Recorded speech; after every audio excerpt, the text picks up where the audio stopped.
Kolkata, city of Joy. लेकिन इस रौनक और जिंदादिली के पीछे एक अंधेरा भी है। एक अमीर और उथल पुथल भरे अतीत की आवाजें, भव्य औपनिवेशिक इमारतें इतिहास की खामोश गवाह हैं। भूली हुई कहानियों की फुसफुसाहट हवा में घुलती है। इन आवाजों में से कुछ बेचैन आत्माओं की हैं, जो दो दुनियाओं के बीच फंसी हुई हैं। कभी हंसी और रोशनी से भरे ये आलीशान हवेली अब अक्सर खाली पड़े हैं। इनके सजे हुए दरवाजे अब टूट रहे हैं, छिलते हुए पेंट के पीछे रात छुपाए हुए। शहर के उत्तरी इलाके में जॉयनगर के शांत पड़ोस में ऐसी ही एक हवेली थी, बीते जमाने की एक निशानी जो अपनी भव्यता और गम के किस्से सुनाती थी। जॉयनगर हवेली एक शानदार इमारत थी।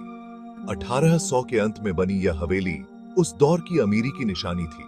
इसका विशाल मैदान, जो अब झाड़ियों से भर चुका था, उस जमाने की भव्यता की कहानी कहता था।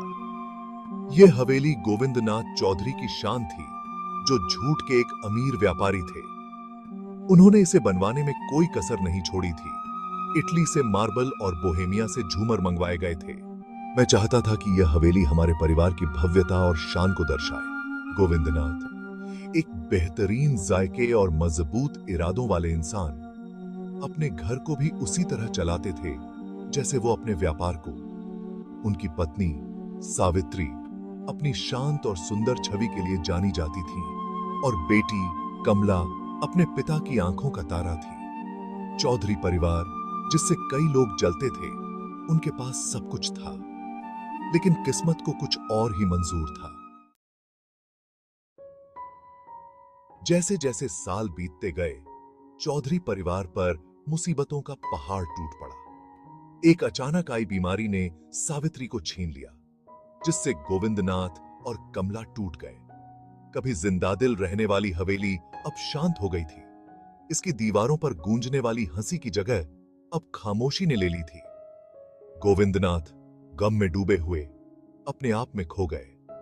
उन्होंने अपना सारा प्यार और ध्यान अपनी बेटी कमला पर लगा दिया। कमला, अब तुम ही मेरा सब कुछ हो। तुम्हें सुरक्षित रखने के लिए मैं कुछ भी करूंगा। कमला, एक खूबसूरत युवती, अब अपने पिता की दुनिया का भार अपने कंधों पर उठाए हुए थी। वही उनकी एकमात्र सांत्वना थी, जीने की एकमात्र वजह। लेकिन लगता था कि तकदीर को उन पर रहम नहीं आ रहा था। जैसे ही गोविंदनाथ अपनी पत्नी के दुहक से उबरने लगे, किस्मत ने उन्हें एक और करारा झटका दिया, इस बार और भी ज्यादा दर्दनाक। कमला बीमार पड़ गई। यह धीरे धीरे शुरू हुआ, एक जिद्दी खांसी जो अच्छे से अच्छा इलाज कराने के बाद भी नहीं जा रही थी। उसकी हालत दिन ब दिन बिगड़ती जा रही थी। गोविंदनाथ अपनी बेटी को बचाने के लिए बेताब हर उस डॉक्टर और वैद्य से मदद मांग रहे थे जो उन्हें मिल सकता था, लेकिन कुछ भी काम नहीं आया। कोई तो है, मेरी बेटी को बचा लो। कमला, जिसकी जिंदादिली अब खत्म होती जा रही थी, एक तूफानी रात को दुनिया छोड़कर चली गई। उसकी मौत ने गोविंदनाथ को तोड़कर रख दिया। गम ने उन्हें अपनी चपेट में ले लिया, उन्हें पागलपन की हद तक पहुंचा दिया। कमला, कमला, तुम कहां हो? उन्होंने यह मानने से इनकार कर दिया कि कमला अब नहीं रही। वो हवेली के कमरों में घूमते रहे, उसका नाम पुकारते रहे। उन्हें यकीन था कि वो अब भी उनके साथ है। खाली कमरों में उनकी पीड़ा भरी चीखें गूंजती रहीं। उस अंधेरे की एक भयानक झलक जो हवेली को अपनी चपेट में लेने वाला था। दशकों बीत गए। जॉयनगर हवेली फुसफुसाहटों और सायों में डूबी हुई भुला दी गई। फिर 1970 के दशक में मैंने और मेरी पत्नी रीना ने यह प्रॉपर्टी खरीद ली।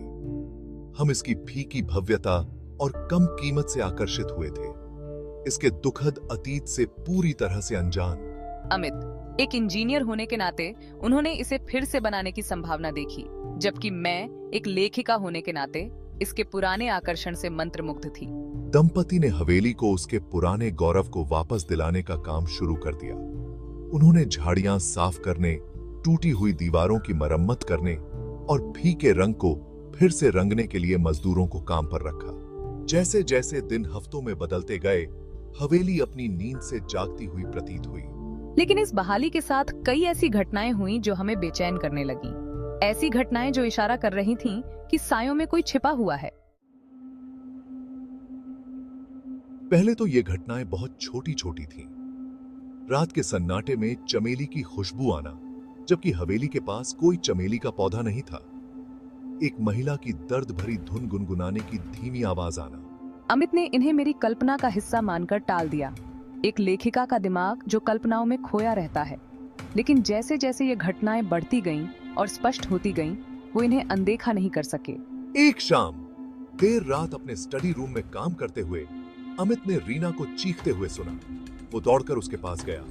उसका दिल तेजी से धड़क रहा था। वो बिल्कुल सफेद पड़ी हुई थी। उसकी आंखें दहशत से फैली हुई थीं। मैंने उसे देखा। उसने कांपती हुई आवाज में कहा, शीशे में एक जवान औरत, वो बहुत दुखी लग रही थी। अमित रीना की चिंता और अपनी बढ़ती बेचैनी के बीच फंसे हुए ने फैसला किया कि अब समय आ गया है कि हवेली के इतिहास के बारे में पता लगाया जाए। सच्चाई का पता लगाना मुश्किल नहीं था।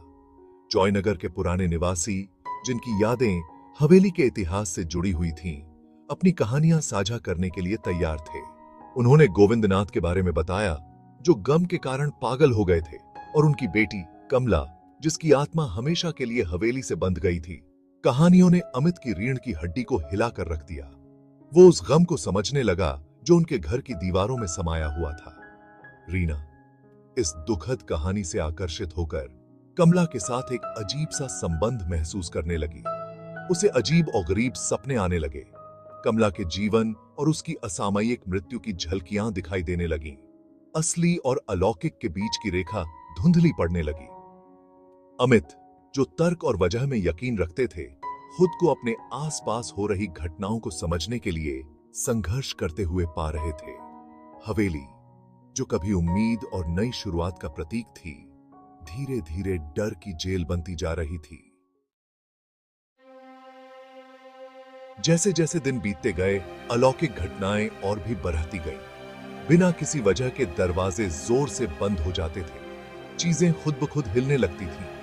गलियारों में फुसफुसाहटें उनका पीछा करती थीं। लगातार डर और तनाव असहनीय हो गया था।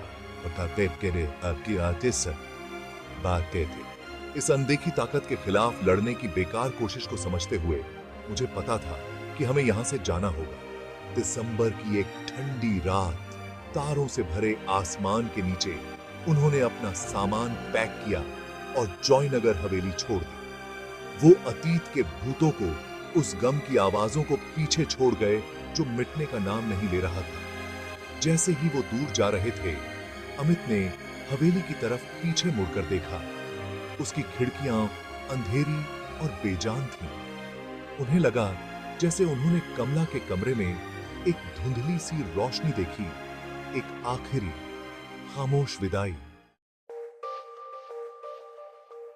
जॉयनगर हवेली आज भी खड़ी है, अपने राजों की रक्षा करते हुए एक खामोश प्रहरी की तरह।